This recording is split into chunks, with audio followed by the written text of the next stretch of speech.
Banat Brigada Balita. Banat Brigada Balita. Ginpagawas na han Bureau of Correction or BUCOR at maabot naman 2,950 nga mga persons deprived of liberty PDLs di kang han Abril 1 nga Hunyo 11 to 2025 nga nagdarahan kabugusan nga ihap nga ginbuhian ha ilarum han Administrasyon Marcos Jr.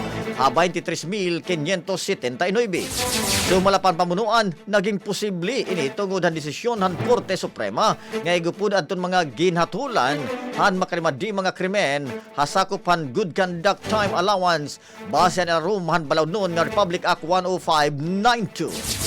Hindi ko na naman han Bureau of Correction an importansya han rehabilitasyon ngan reintegration agud mapahibubuan kaso han pagpautro-utro nga krimen ngan maging talwas an mga komunidad. Arestado ang usa nga 26 anyos nga babayi. Ginbuhat nga entrapment operation na Tacloban City PNP Anti-Cybercrime Unit ha usa nga hotel Maras-Baras, Tacloban City.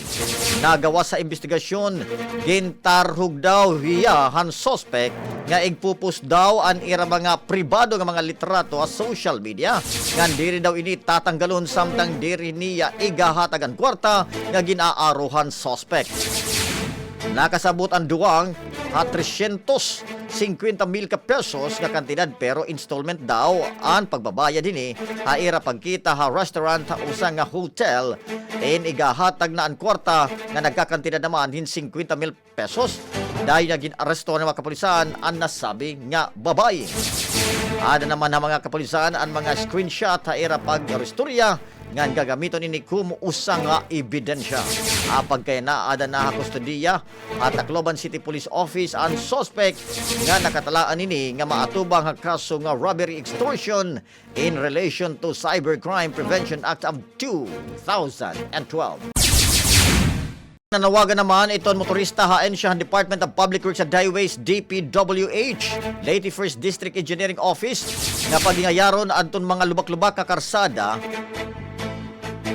halahilab hiton Maharlika Highway nga tikang PAGO Tanawan Leyte tipakanto ha may barangay Kiling Tanawan Leyte.